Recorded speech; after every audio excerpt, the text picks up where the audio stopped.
হাজার হাজার বছর ধরে পিরামিড ছিল মানুষের তৈরি সবচেয়ে বড় স্থাপনা। সকল ধরনের আধুনিক প্রযুক্তি ব্যবহার করেও বর্তমান যুগে এত বড় নির্মাণ এক বিশাল চ্যালেঞ্জ। পৃথিবীর সপ্তম আশ্চর্যের সবচেয়ে প্রাচীন নিদর্শন পিরামিড সম্পর্কে জানবো আজকে। আমি শ্যাম চৌধুরী। আমার চ্যানেলটি সাবস্ক্রাইব করে আমার পাশে থাকুন। ধন্যবাদ সবাইকে। আজ থেকে প্রায় ৪,০০০ বছর আগে মিশরীয় শাসকরা কিছু পূর্বক কারুকার্য নির্মাণ করেছিল, আর এই নির্মাণ কারুকার্যের সাথে সাথে তার কিছু রহস্য রেখে গেছেন। এলিয়েনের অস্তিত্ব, পিরামিডের আকাশের তারার সাথে শ্রেণীবিন্যাস, পিরামিডের ভিতরে প্রাকৃতিক এয়ার কন্ডিশনার যার তাপমাত্রা সবসময় ২০ ডিগ্রি থাকে। এই সমস্ত ঘটনা যা আজও বিজ্ঞানীদের শান্তিতে ঘুমাতে দেয়নি। ইতিহাস থেকে জানা যায় প্রাচীন মিশরের শাসকদের নাম ফারাও, আর পিরামিড হলো ফারাওদের পূর্বজন্মের প্রবেশদ্বার। মিশরীয়রা মনে করত ফারাও মৃত্যুর পর মৃতদেহ রাজা হিসেবে নতুন দায়িত্ব পালন করে। ফারাওদের মৃত্যুর পর যতদিন তাদের মৃতদেহ সংরক্ষণ করা যাবে ততদিন তারা স্বর্গে বাস করবে। সেজন্য মৃত ফারাওদের দেহ মমি করে পিরামিড সংরক্ষণ করা হতো। পিরামিডকে নিয়ে অনেক রহস্য রয়েছে, যার মধ্যে ধারণা করা পিরামিড নির্মাণে এলিয়েনের সহায়তা রয়েছে। পিরামিডকে নিয়ে একটা তথ্য রয়েছে, যা হলো অরিনকো রিলেশন থিওরি। যদি আপনি রাতে পিরামিডকে দেখেন তাহলে দেখতে পাবেন পিরামিড তারা নক্ষত্রের সাথে শ্রেণীবদ্ধভাবে রয়েছে।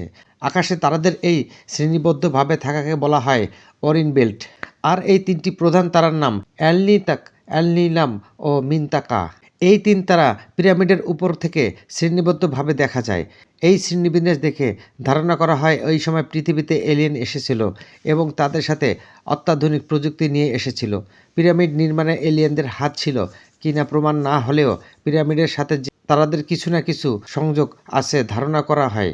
অনেক বিজ্ঞানীদের মতে এই এলিয়েনগুলো ওই তিন তারাতেই থাকে। মিশরে ছোট বড় মিলিয়ে প্রায় ৮০টি পিরামিড রয়েছে। এগুলোর মধ্যে সবচেয়ে বড় পিরামিড হলো গিজা মালভূমিতে অবস্থিত খুফুর পিরামিড। এটি ৪৭০০ বছর আগে নির্মিত। খুফুর পিরামিডের আয়তন ৬টি ফুটবল মাঠের সমান এবং উচ্চতা ৪২ তলা বিল্ডিংয়ের সমান উঁচু। ১৮৮৯ সালে আইফেল টাওয়ার নির্মাণের আগ পর্যন্ত প্রায় ৫,০০০ বছর ধরে পিরামিডই ছিল মানুষের তৈরি সবচেয়ে উঁচু স্থাপনা। পিরামিড তৈরি করতে ২০ লক্ষ পাথরের ব্লক ব্যবহার করা হয়েছে।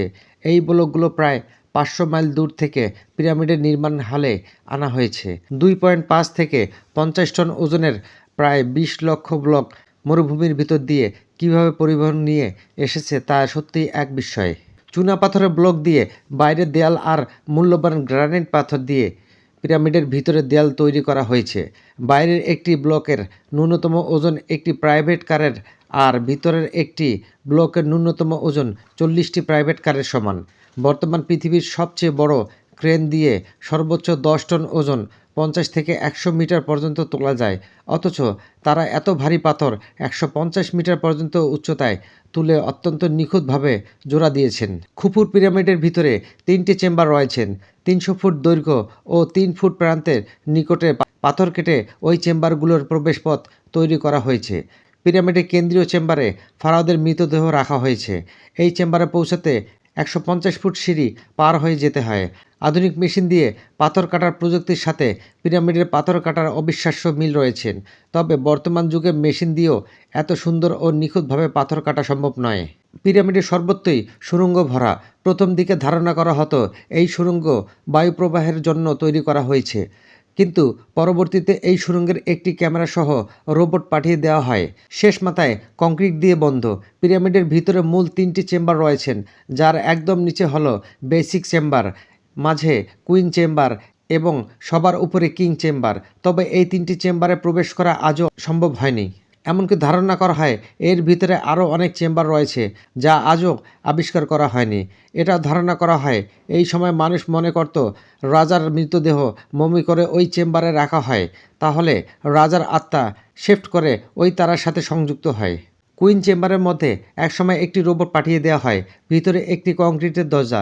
সেই দরজার নতুন এক অ্যাডভান্স টুলের মাধ্যমে ড্রিল করে একটি ক্যামেরা পাঠানো হয়। তবে তা কোনো কিছু ধারণা করা আগে অপ্রত্যাশিতভাবে নষ্ট হয়ে যায়। এরপর থেকে সেখানে সরকার আর কোনো গবেষণা করার অনুমতি দেয়নি। তাই বৈজ্ঞানিক কোনো প্রমাণ না থাকায় ধারণা করা হয় রাজাদের মৃতদেহ মমি করে রাখার জন্যই এইসব পিরামিড বানানো হয়েছিল। তবে আশ্চর্যের বিষয় হলো আজ পর্যন্ত কোনো মৃতদেহ পিরামিডের ভিতরে পাওয়া যায়নি। পিরামিডের এখনও সম্পূর্ণভাবে আবিষ্কার করা হয়নি, তবে যতটুকু আবিষ্কার করা হয়েছে তাতে কোনো মৃতদেহ সন্ধান মেলেনি। তাই বিজ্ঞানীদের ধারণায় এই এলিয়েনদের কোনো কাজের জন্যই বানানো হয়েছিল। মিশরের মরুভূমি যা কিনা পিরামিডের অনেক কাছে, সেখানে সবসময় গরম বাতাস চলতে থাকলেও পিরামিডের ভিতরে তাপমাত্রা সবসময় 20 ডিগ্রি সেলসিয়াস থাকতো। রহস্যকেরা পিরামিড আরও একটি অন্যতম রহস্য হলো পিরামিডের গায়ে এলিয়েনের ছবি। পিরামিডের গায়ে অনেক জায়গায় বিমানের ছবি এবং অনেক জায়গায় সরাসরি এলিয়েনের ছবি রয়েছে, যা থেকে এলিয়েনের উপস্থিত ধারণা করা হয়। পিরামিডের আরও একটি রহস্য দেখা যায় 21 জুন, সেদিন পৃথিবীর সবচেয়ে বড় দিন এবং সবচেয়ে ছোট রাত। এদিন বিকেলের দিকে দেখা যায় অন্যতম একটি দৃশ্য।